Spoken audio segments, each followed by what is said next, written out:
Bem, os Estados Unidos perderam seu lugar. Já não são mais quem garante a própria segurança no Oriente Médio. Portanto, são incapazes de garantir a segurança de outros países. A razão de ser de sua presença no Oriente Médio desapareceu. Então, a Arábia Saudita recorrer ao Paquistão e à Turquia é uma decisão inteligente. Os americanos entendem que têm as forças armadas mais poderosas do mundo, mas não conseguem abrir o Estreito de Hormuz. O Iraque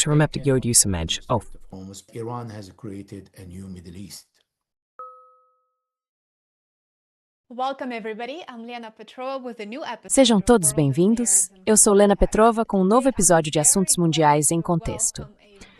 Hoje, tenho muita alegria em receber de volta ao programa um grande amigo nosso, Elijah McNair.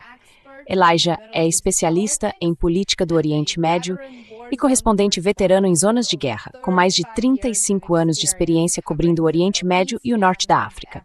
Aliás, Elijah publica suas excelentes pesquisas e artigos em ejmagnair.com. Eu recomendo muito mesmo que acompanhem o trabalho fantástico dele. Elijah, seja bem-vindo de volta ao programa. É um enorme prazer receber você novamente. Olá, Lena, e obrigada por essa gentil apresentação. É um prazer estar com vocês. Obrigada pelo convite.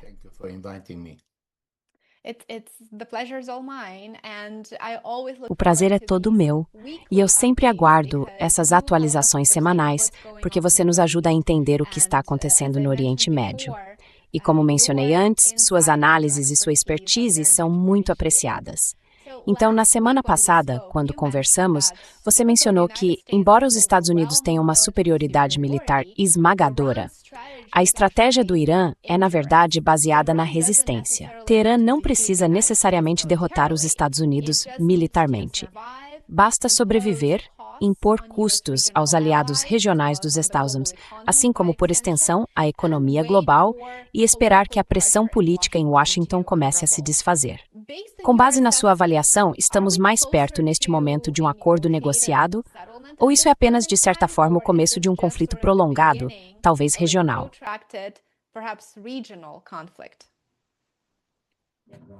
Very interesting question. The answer is yes and no. Pergunta muito interessante. A resposta é sim e não, e eu vou explicar. Antes de mais nada, entendemos que Donald Trump tentou de tudo para impor suas condições ao Irã, porque ele não conseguiu vencer a guerra. Não conseguiu mudar o que ele chamava de regime no Irã.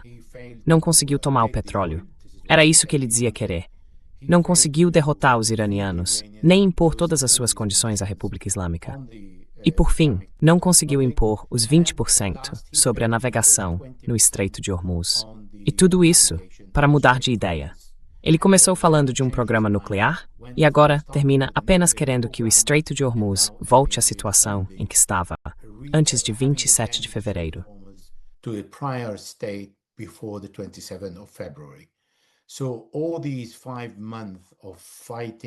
Então, todos esses 5 meses de combates, de destruição, com o poder esmagador dos Estados Unidos e de Israel atacando o Irã, e o Irã atacando todas as bases dos Estados Unidos e Israel em diferentes países, como Jordânia, Iraque ou os países do Golfo, tudo isso fracassou em impor ao Irã as condições dos Estados Unidos.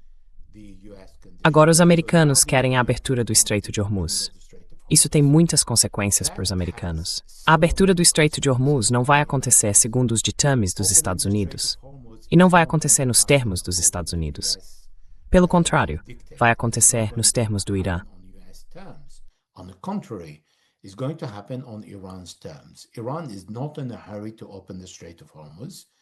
O Irã não tem pressa em reabrir o Estreito de Hormuz, e só vai reabri-lo quando houver um acordo firmado entre o Irã e Omã, os dois países que margeiam o Estreito de Hormuz, não os Estados Unidos. Washington fica a 12 mil quilômetros de distância. Então, esse acordo, quando for aprovado pelo líder da revolução, Said Mojtaba Khamenei, no Irã, será implementado. Isso será uma catástrofe para os Estados Unidos. Ao mesmo tempo, será algo positivo, porque permitirá que a navegação volte à situação anterior à guerra.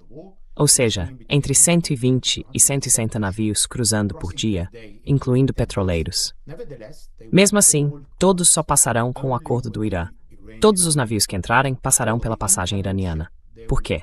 É muito importante entender isso. Is that it is very important to understand. It is not Iran imposing its will, but is also Não é o Irã impondo sua vontade, single ship. mas também é o Irã fiscalizando cada navio, porque o fornecimento de armas, o fornecimento de tudo que as bases dos Estados Unidos no Oriente Médio precisam, passa pelo Estreito de Hormuz. O Irã não disse nada durante décadas, quando os americanos abasteciam suas forças no Oriente Médio e preparavam essas forças para o dia em que começasse uma guerra contra o Irã. Os iranianos estão dizendo: essas armas não vão mais atravessar o Estreito de Hormuz. Apenas navios civis, petróleo e gás. Na saída, eles passarão pela passagem sul de Omã. Ainda assim, não passarão sem o acordo do Irã. Portanto, os iranianos precisam aprovar cada navio e cada petroleiro, de petróleo ou energia, que atravesse o Estreito de Hormuz e vão cobrar taxas de serviço. Crossing the Strait of Hormuz, and they will collect service fees. And they have the right to do so because it is part of the international E eles têm o direito de fazer isso, porque faz parte do direito internacional. É como a Turquia está fazendo no Bósforo, cobrando taxas de navegação, pelo meio ambiente, pelos serviços, pela segurança, e eles vão cobrar essas taxas. Agora, os iranianos estão falando em algo entre 5% e 7%, o que é muito menos do que os 20% que Donald Trump disse que cobraria em certo momento do conflito. O problema para os Estados Unidos começa aí. Primeiro, isso significa que os Estados Unidos estão fora. Segundo, significa que o Irã se impôs no Estreito de Hormuz. Terceiro, qual estreito será o próximo? Malaca? Indonésia? Panamá? O que vai acontecer com outras passagens, outros pontos de estrangulamento importantes? Crossing choke point that are important. Are there going to be new rules?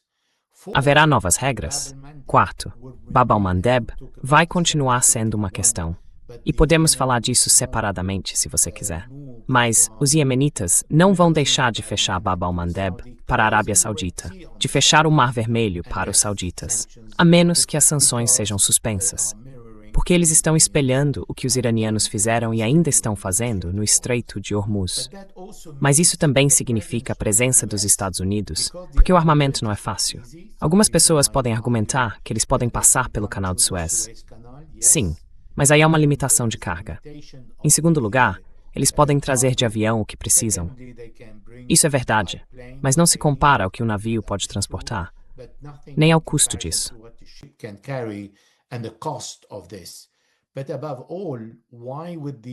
Mas, acima de tudo, por que essas bases dos Estados Unidos permaneceriam se o Irã conseguiu impor sua vontade aos Estados Unidos? Portanto, as bases americanas no Golfo se tornaram um verdadeiro passivo, porque não conseguem proteger nem a si mesmas. Elas foram destruídas ou severamente danificadas, segundo as imagens de satélite do New York Times. E não têm intenção de continuar defendendo os países do Golfo, porque não fizeram isso. O simples fato de terem vindo ao Oriente Médio teve como principal justificativa defender esses países contra o Irã demonizado, que supostamente iria atacá-los. E o Irã nunca atacou esses países antes de 27 de fevereiro de 2026. Então, todas essas justificativas não valem mais hoje.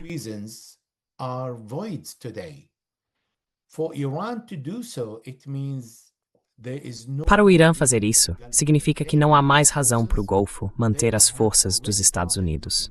Eles já começaram a buscar outras formas de defesa, com o pacto assinado hoje com a Turquia e o Paquistão. E não precisam vender seu petróleo exclusivamente em dólar americano.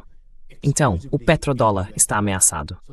Além disso, a Arábia Saudita e outros países do Golfo estão comprando hoje uma porcentagem muito alta de suas armas e de sua defesa aérea da China.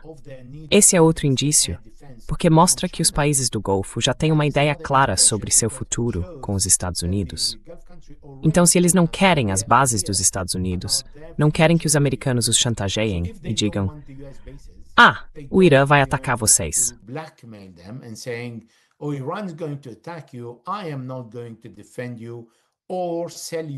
Eu não vou defender vocês, nem vender armas para vocês.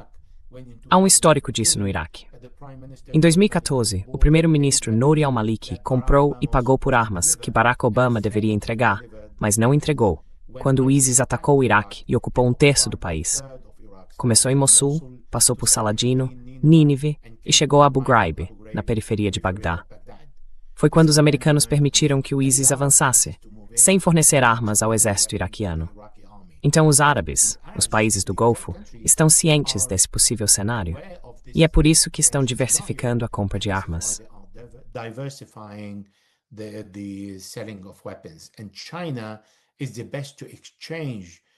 E a China é a melhor opção para trocar armas por petróleo. Eles tiveram programas parecidos com o primeiro-ministro Adil Abdul Mahdi, no Iraque, e adorariam fazer isso com os sauditas, porque querem continuar diversificando as receitas e as fontes de petróleo, não só do Irã, mas de outros países. Mas esses países também querem a China por outros motivos: segurança, comunicação, projetos e defesa. Então, isso realmente vai introduzir um Oriente Médio completamente novo, se o Irã conseguir sair com esse acordo. Se os americanos o aceitarem, levantarem o bloqueio e aceitarem que o Irã venda o petróleo por 30 a 60 dias.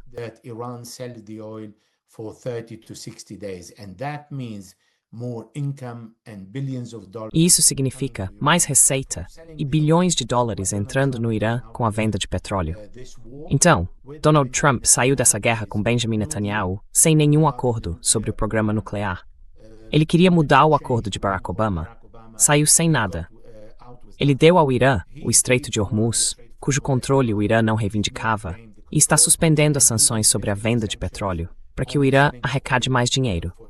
E também para que o Irã arrecade mais com a navegação no Estreito de Hormuz, porque o Irã sabe que Donald Trump não vai compensar os cerca de 300 bilhões de dólares pela destruição durante essa guerra. Então, no fim das contas, os Estados Unidos são os grandes perdedores nesse acordo. America is a real loser in this deal. You mentioned so many fascinating factors. Você mencionou tantos fatores fascinantes. E claro, a questão da China é bastante interessante e é algo sobre o qual não ouvimos muito. Mas a China e sua capacidade de fomentar laços econômicos por todo o Oriente Médio e até, por exemplo, pela África, definitivamente ameaçam os Estados Unidos. Isso porque os Estados Unidos agora são vistos como um agressor, o que de fato tem sido. Então, acho que Washington precisa despertar para a realidade e perceber que travar guerras e guerras por procuração não traz de fato o poder e o status que talvez trouxesse nos anos 1990. O mundo certamente mudou, mas é muito interessante o que você mencionou. The world has definitely changed, but it's so interesting what you mentioned, and I would love to discuss the role of E eu adoraria discutir mais o papel da China e a expansão da sua atuação diplomática e econômica. Mas talvez antes disso, possamos passar para o novo acordo entre Paquistão, Arábia Saudita e Turquia. No dia 7 de agosto, foi anunciado que eles assinaram um tratado de defesa que estabelece que um ataque armado contra um Estado será considerado um ataque contra todos. E claro, isso soa muito parecido com o artigo 5 da OTAN, embora eu tenha certeza de que existam muitas diferenças. Mas há, sem dúvida, uma semelhança aí. Então, o que você acha desse novo tratado? E o que ele realmente significa para os Estados Unidos, como o tradicional garantidor de segurança no Oriente Médio?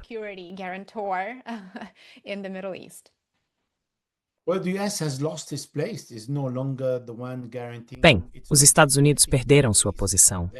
Já não são mais quem garante a própria segurança no Oriente Médio. Portanto, são incapazes de oferecer segurança a outros países. A razão de ser de estar no Oriente Médio acabou. Então, para a Arábia Saudita, recorrer ao Paquistão e à Turquia é uma decisão inteligente. Mas essa conversa já vem acontecendo há 2 anos. E o momento do anúncio é importante. Fico feliz que você tenha mencionado isso, porque é bom falar a respeito. Por que os sauditas queriam que esse acordo viesse a público agora? Primeiro, pelos 40 dias de lembrança do Imã Hussein, o imã dos xiitas que ensinou aos muçulmanos xiitas o significado do sacrifício. É por isso que a resistência, quando vai para a guerra, não considera que está perdendo, mas que está oferecendo sacrifícios.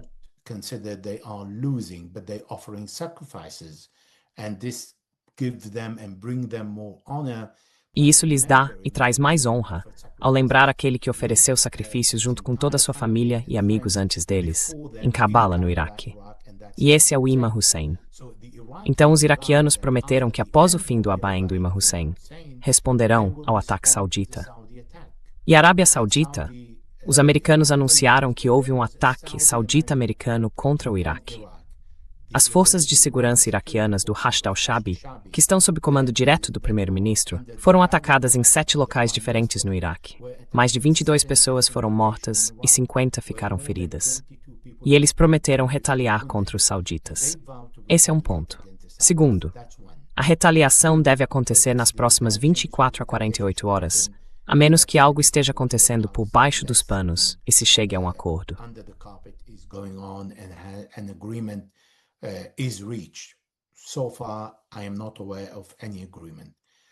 Até agora, não tenho conhecimento de nenhum acordo. Segundo ponto, o Iêmen. O Iêmen fechou o Estreito de Bab al-Mandab para os sauditas e já bombardeou 2 petroleiros sauditas.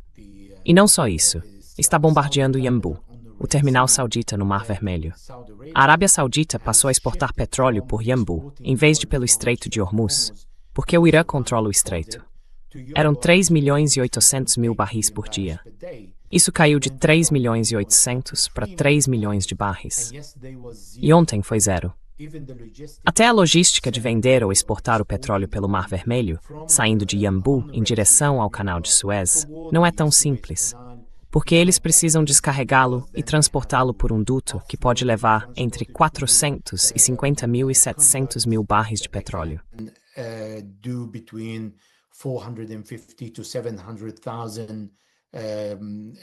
Por transporte, ou então eles têm que usar um navio-tanque menor, e não o maior, que pode transportar 2 milhões de barris. Os navios-tanque de 2 milhões de barris não conseguem cruzar o Canal de Suez. Então toda a logística e o custo para os sauditas venderem petróleo à Ásia exigem acrescentar de 4 a 6 semanas. Isso vai aumentar o custo, e aumentar o custo também aumenta o seguro. E é aí que os países estão reclamando do aumento de preço. O custo do seguro disparou de 250 mil para 1 milhão, 2 milhões, só de seguro para um navio grande. Então, por causa de todas essas despesas, os países estão pedindo uma redução no preço do petróleo.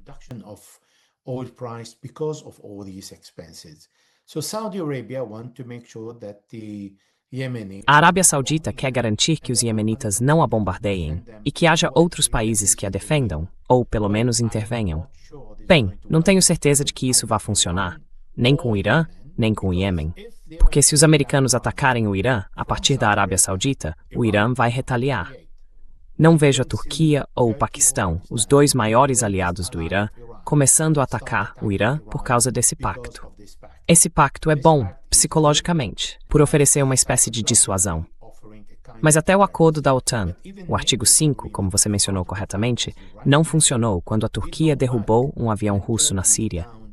E então o presidente Erdogan correu para a OTAN dizendo, artigo 5, venham me proteger, porque a Rússia vai me atacar.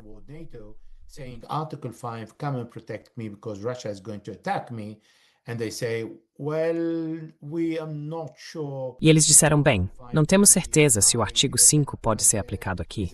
Será que ele realmente se aplica? Então, todos se afastaram da Turquia. O artigo 5 está lá, mas é muito elástico. Qualquer lei existe para ser usada quando há uma decisão política de usá-la. E quando não decidem usá-la, ela se torna quase um fantasma. Eles não a enxergam. Então, esse tipo de artigo 5 da OTAN no acordo manda uma mensagem muito clara aos americanos, dizendo, bem, já não há confiança na sua defesa inexistente dos países do Golfo, que agora estão cuidando de si mesmos, recorrendo à Turquia e ao Paquistão. Isso manda uma mensagem devastadora a Israel, que considera a Turquia, o Paquistão e o Catar os próximos inimigos a serem atacados.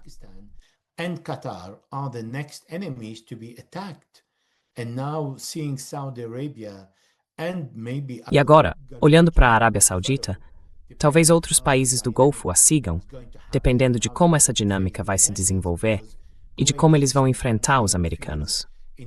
Porque o Kuwait é um país pequeno e se sente em dívida com os americanos por causa da ocupação do Kuwait por Saddam Hussein e de George Bush, que retirou Saddam Hussein do Kuwait. É um país pequeno. Não acho que eles vão irritar os americanos a esse ponto. Os Emirados têm um pé em Israel e outro pé nos Estados Unidos, não na Arábia Saudita. Então não vejo esses países seguindo isso de forma alguma, a não ser que estejam realmente sob pressão saudita para aderir àquele pacto. Mas isso é irrelevante. O que a Arábia Saudita fez foi se proteger do Irã, se proteger do Iêmen, do Iraque. Protect itself from Yemen, from Iraq. So these countries think again if they want to attack. Então, esses países precisam pensar duas vezes se quiserem atacar a Arábia Saudita. E eu posso garantir que eles não vão hesitar em atacar a Arábia Saudita no devido momento, quando for preciso e necessário. Principalmente o Iêmen, porque o Iêmen não vai ceder. A Turquia já tentou lidar com o Iêmen há muito tempo, durante o Império Otomano. Em 1538, o Império Otomano ocupou Sanaá e então entrou em guerra com os zaiditas. E os zaiditas prevaleceram, acho que vários anos depois. A Turquia se retirou. Depois voltou em 1600 e 8 anos depois foi expulsa de Sanaá. Portanto, há uma longa história do Iêmen, um país que derrotou impérios. A country that defeated empires. Egypt tried also with Yemen and they failed. O Egito também tentou com o Iêmen e fracassou. Então os iemenitas não vão se intimidar ao ver a Arábia Saudita assinar um pacto. Pelo contrário, eles enfrentaram Donald Trump por um mês e não hesitaram. Enfrentaram Israel e Israel os bombardeou. E para os iemenitas, isso não serviu de dissuasão. Eles não recuaram. Eles pararam todos os navios israelenses. Então, esse fato, como eu disse, enviou mensagens em diferentes direções. Os americanos não estão felizes. Os israelenses estão furiosos. Os iranianos estão dizendo aos sauditas, muito bem e boa sorte. Se vocês permitirem que outros países como os Estados Unidos usem o território de vocês para nos atacar, nós vamos retaliar. E os iemenitas continuarão sua guerra contra os sauditas. And the Yemeni will continue their war with the Saudis unless the Saudi decide, which is E deixar que os sauditas decidam, o que é muito improvável que aconteça imediatamente, mas vai acontecer em algum momento neste ano ou no próximo, suspender todas as sanções, ou pelo menos flexibilizá-las. E eu posso garantir a vocês que isso vai acontecer neste ano. Os sauditas vão começar a flexibilizar as sanções contra o Iêmen, contra Sanaá, para começar a se envolver nas negociações. Eles não querem parecer que se renderam aos iemenitas, mas vão ceder alguma coisa para iniciar um diálogo longo. E então vão levar seu tempo para suspender todas as sanções. Mas eles vão parar, porque vão entender que esse fato não vai protegê-los. Mas é interessante o que aconteceu. Isso mostra, como eu disse anteriormente, que o Irã criou um novo Oriente Médio. Israel já declarou antes que, depois do Irã, a Turquia será a próxima, como você mencionou. Então, esse tratado é algo que poderia potencialmente dissuadir Israel ou é mais uma medida simbólica?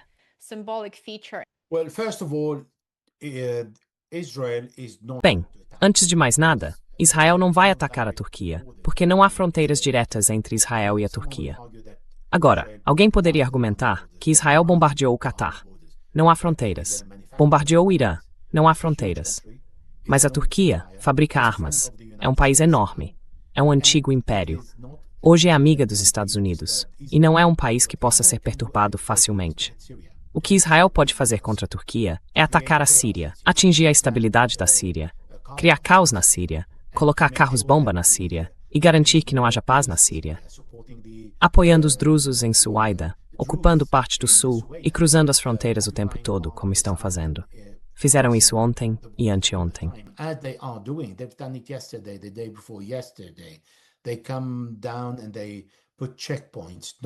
Eles descem e instalam postos de controle, sem sair das colinas de Golã, garantindo que a Síria não se estabilize. É isso que eles podem fazer, porque sempre que a Turquia quiser estabelecer uma base militar ou um aeroporto, a Turquia fará isso na Síria, independentemente da instabilidade. Mas é isso que os israelenses consideram o ponto fraco da Turquia: perturbar a Turquia. Porque isso está incorporado à agenda da extrema-direita israelense, como o partido Likud, como o partido de Ben-Gvir, como Bezalel Smotrich.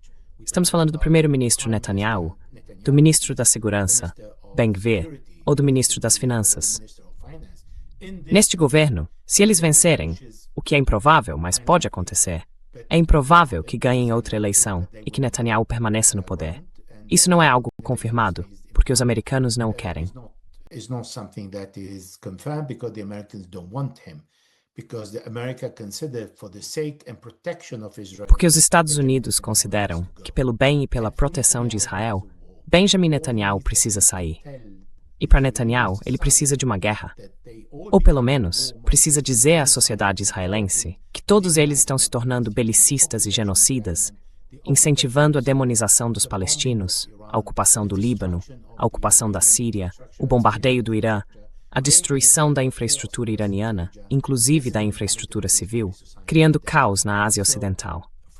Essa é a mentalidade da sociedade israelense hoje. Por isso, Israel precisa continuar com essa linguagem a qual a sociedade israelense se acostumou desde 7 de outubro. Isso já acontecia antes, mas não nesse nível. Agora, a maior parte da sociedade chegou a um nível de demonização do resto do mundo, e particularmente dos seus inimigos. And in particularly their enemies. And I say the rest of the world because in their E digo o resto do mundo, porque na visão nacionalista de extrema-direita deles, eles consideram o resto do mundo seus servos. Então, por causa disso, ao dizer que a Turquia é o próximo inimigo, e realmente criar um inimigo muito grande, Benjamin Netanyahu está dizendo: mantenham-me no poder, porque temos muito trabalho a fazer. E eu posso entrar em guerra contra um país da OTAN, e a OTAN não vai defender a Turquia caso Israel ataque. Isso é sabido. Então, por causa disso, ele fala da Turquia. Mas aí ele leva um tapa, porque Benjamin Netanyahu disse que todos os países do Golfo viriam e ficariam na fila, querendo negociar comigo e normalizar as relações com Israel. Agora vemos a Arábia Saudita se alinhando com a Turquia, o inimigo, e com o Paquistão, o segundo inimigo que Benjamin Netanyahu mencionou. Isso é realmente uma mensagem forte que alguns deles estão enviando a Israel.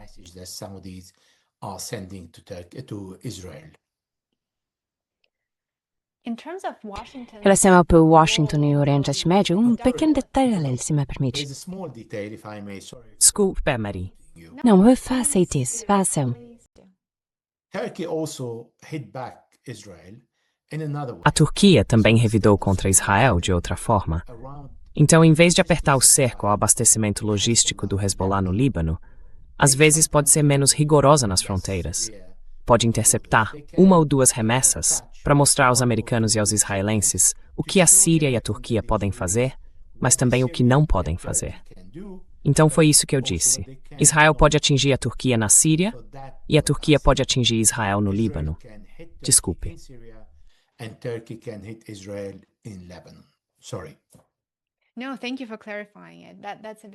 Não, obrigado por esclarecer isso. É um detalhe muito importante. É interessante porque o papel dos Estados Unidos no Oriente Médio está mudando dramaticamente diante dos nossos olhos. O Irã está, na verdade, negando a Washington o prazer de conquistar tanto uma vitória militar quanto uma vitória política. E está bastante claro que o governo Trump e Israel não conseguem alcançar seus objetivos estratégicos. Em um dos seus artigos publicados recentemente, você argumenta que a opção menos ruim para Trump é aceitar as taxas de serviço iranianas no Estreito de Hormuz ou simplesmente manter o Estreito de Hormuz fechado. Porque, como você mencionou há vários minutos, o Irã não tem pressa para reabri-lo. Há relatos de que Irã e Omã estão trabalhando em um acordo para restabelecer um tráfego marítimo mais seguro. Um acordo marítimo viável entre Irã e Omã seria o primeiro sinal de desescalada? E como você acredita que esse acordo, esse entendimento poderia realmente ser? Como ele funcionaria na prática?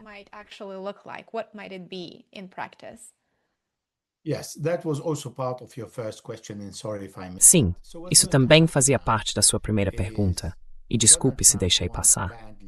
Então o que vai acontecer agora é que Donald Trump quer muito um acordo que reabra o Estreito de Hormuz, independentemente do que ele vai enfrentar internamente. Porque os jornais locais dos Estados Unidos vão crucificá-lo. Eles vão explicar a ele o que significa o Irã estar em vantagem e o que significa os Estados Unidos ficarem fora do Estreito de Hormuz. Os Estados Unidos não estão no Estreito de Hormuz, mas vinham mantendo hegemonia sobre todos os pontos de estrangulamento do mundo e podem intervir em qualquer lugar. Bem, os Estados Unidos intervieram e fracassaram. E o Irã está expulsando o país de lá. And failed. And Iran is kicking it out. What that means, and this is why what is interesting, O que isso significa, e é por isso que isso é interessante, é que disseram isso a ele. E essa é a razão pela qual, na entrevista de 1 hora que deu por último, ele disse: talvez eu seja o último presidente republicano. Porque ele sabe que o que está fazendo vai realmente destruir os republicanos. Os republicanos serão extremamente prejudicados pelo que ele fez, ao mostrar o que entregou ao Irã. Algo que o Irã não tinha antes da guerra, em 27 de fevereiro de 2026. O que o Irã tem agora? Está mais rico, mais poderoso, domina o Oriente Médio, é o policial do Oriente Médio. Como o Shah, em 1953, depois do golpe de Estado contra Mossadegh, o primeiro-ministro, quando os americanos nomearam o Shah como policial do Oriente Médio. the Americans appointing the Shah as a policeman of the Middle East.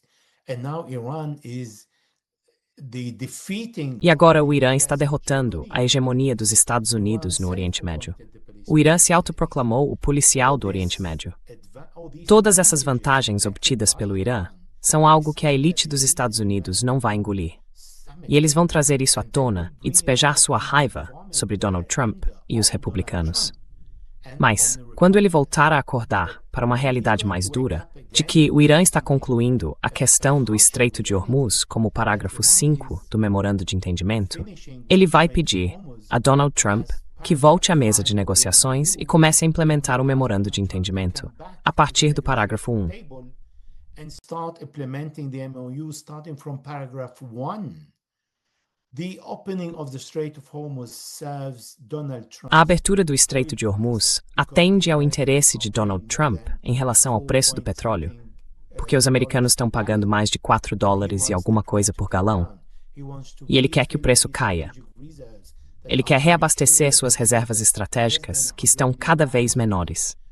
Agora são menos de 100 milhões de barris, caindo de 750 milhões para menos de 100 milhões utilizáveis. Então, para isso, ele quer que o Estreito de Hormuz esteja aberto. Ele quer que o mundo pare de culpá-lo pelos preços que ele criou, porque ouviu Benjamin Netanyahu e porque tomou essa decisão. Ele não é alguém que não deva ser culpado, porque ele tem uma cabeça. Mesmo que ela pareça grande e o que há dentro não seja proporcional ao lado de fora, ainda assim foi ele quem tomou a decisão. But he still is the one who took the decision. So he is responsible and he's going to be fair. Então, ele é responsável e vai ser responsabilizado. E os ativos congelados? Bem, cerca de 110 bilhões de dólares. Nós os queremos de volta. É isso que o Irã vai dizer. E quando vocês vão pagá-los?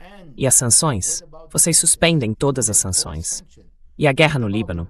Vocês param a guerra, disse Mujtaba Khamenei. E todos os funcionários e líderes da Guarda Revolucionária não vão aparecer em público enquanto a guerra não terminar oficialmente. E então, uma ameaça séria a Israel e aos Estados Unidos, caso a guerra volte. É claro que não há confiança no que os americanos possam dizer. Donald Trump não respeita a própria assinatura. In what the Americans can say, Donald Trump doesn't respect his signature. He's the only US president who really can. Ele é o único presidente dos Estados Unidos que realmente pode apagar a própria assinatura de um dia para o outro, ou até de 1 hora para outra. Então é por isso que há uma falta de confiança. E é por isso que ainda há um longo caminho até que os iranianos comecem a falar sobre a questão mais importante com a qual Donald Trump vai se deparar: o programa nuclear. Onde está o programa nuclear? Não há acordo. Toda esta guerra e todo este caos, sem falar da questão principal pela qual você disse que iria à guerra. Por isso não acho que Donald Trump vá conseguir, até o fim do mandato, desatar todos esses nós, um após o outro. E não acho que o Irã vai lhe dar esse prazer. And I don't think Iran is going to give him that pleasure. Elijah, o Irã deixou claro que, se for atacado novamente, vai retaliar de forma muito dura também contra a infraestrutura regional, afetando, obviamente, a infraestrutura energética. Atualmente, quanto peso os estados do Golfo têm sobre o governo Trump para pressioná-lo a negociar, em vez de arriscar uma crise energética regional? The Gulf countries supported the war on Iran. Os países do Golfo apoiaram a guerra contra o Irã antes de fevereiro. Mas quando a guerra começou e eles viram as consequências, primeiro, não acreditavam que o Irã fecharia o Estreito de Hormuz, como os americanos. Não acreditavam que o Irã os bombardearia, como os americanos. Eles até propuseram que poderiam retaliar, só como um teatro. E o Irã disse: nós vamos declarar guerra oficialmente contra vocês e vamos destruí-los. Eles não vão entrar em guerra contra o Irã. E agora, não querem que essa guerra continue por um único motivo. Se tiverem a garantia de que os Estados Unidos e Israel podem vencer, eles pagarão cada centavo, até mesmo o equivalente a mais 10 anos de fornecimento de armas para Israel e os americanos, se garantirem o sucesso. Mas agora até os americanos e os israelenses estão plenamente cientes de que não há sucesso.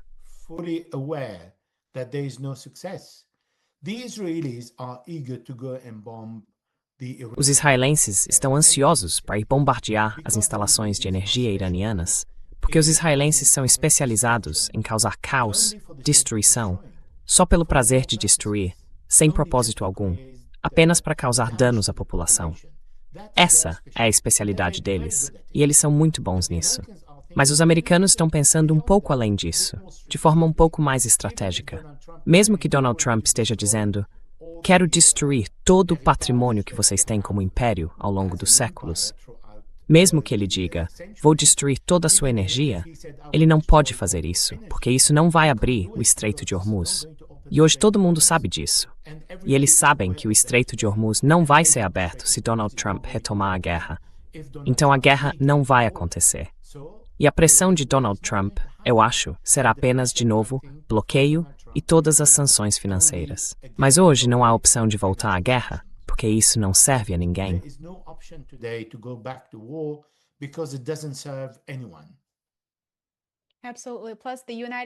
Com certeza. Além disso, os estoques de armas dos Estados Unidos claramente não estão preparados para sustentar um conflito. Então, isso certamente vai dificultar qualquer capacidade de projetar poder e de ameaçar o Irã com mais ataques e aniquilação.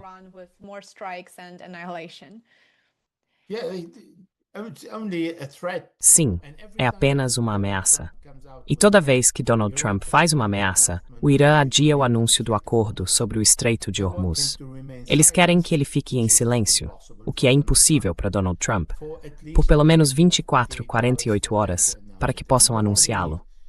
E quanto mais ele lança ameaças contra o Irã, menos eles querem lhe dar o prazer de anunciar algo que vai contra ele, algo estrategicamente devastador para os Estados Unidos. Ainda assim, os iranianos não vão lhe dar esse pequeno minúsculo prazer tático de levar o crédito por algo que ele não está fazendo.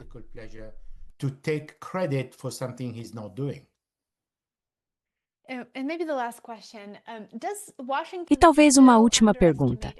Washington ainda subestima a capacidade do Irã de travar uma guerra assimétrica em todo o Oriente Médio, porque estamos entrando na segunda semana de agosto e está claro para todos que observam que os Estados Unidos não podem vencer, não conseguem atingir seus objetivos estratégicos, ou seja, políticos e militares. Então, o que resta ao governo Trump? E eles ainda subestimam o Irã ou têm uma compreensão clara das suas capacidades e do custo que o Irã pode impor, não só à economia dos Estados Unidos, mas também à economia global e ao Oriente Médio.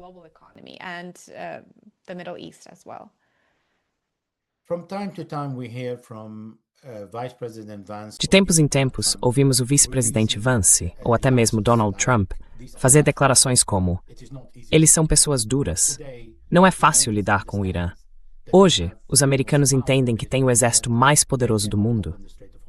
Eles não conseguem abrir o Estreito de Hormuz, porque bastam 5 a 10 drones para fechá-lo. Então, entendem as limitações do poder militar.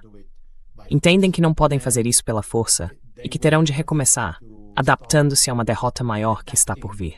E é isso que é difícil para eles. Não é difícil dizer: certo, vencemos, dissemos a Oman, vamos abrir o Estreito de Hormuz, vamos trazer os preços de volta ao mercado como eram antes.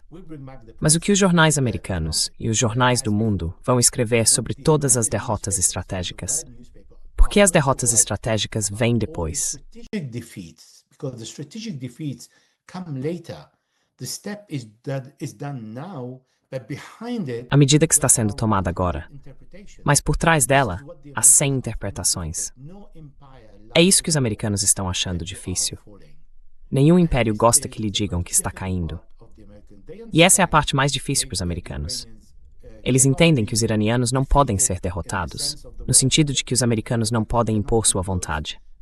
E os iranianos se recusam a se submeter e vão lutar.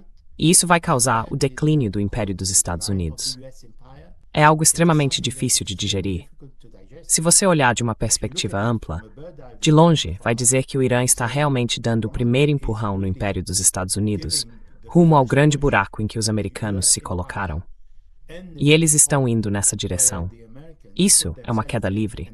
Eles não vão parar.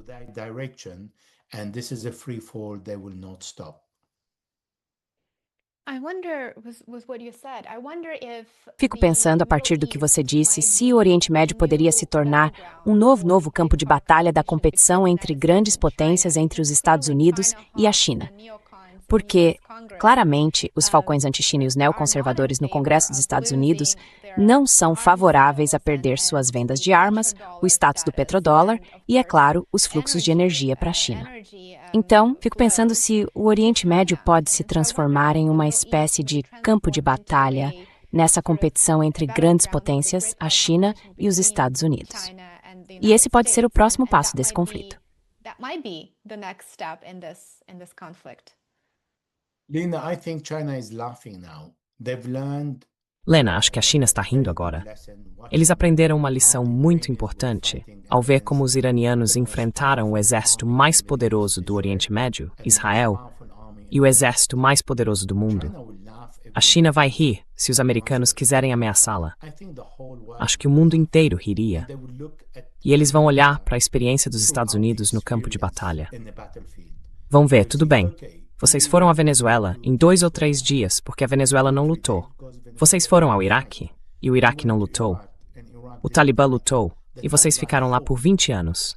E depois de 20 anos, devolveram a eles o poder com o mesmo sistema de governo voltando ao poder em Cabul. E vocês lutam contra o Irã. O Irã está disposto a lutar. E esse é o resultado. E vocês querem ir para a China? Não acho que algum presidente americano vá ousar dizer isso. I don't think any American president will dare to say it. Elijah, muito obrigado por se juntar a nós hoje e talvez deixemos o tema da China para a nossa próxima conversa. Eu adoraria continuá-la em breve, espero que na próxima semana. Recomendo muito que sigam o Elijah no X e também confiram o Substack e o site dele, ajaquemagnier.com. Vou deixar os links dos dois na descrição abaixo. Elijah, muito obrigado por estar aqui hoje. É um prazer. Torib Tissema.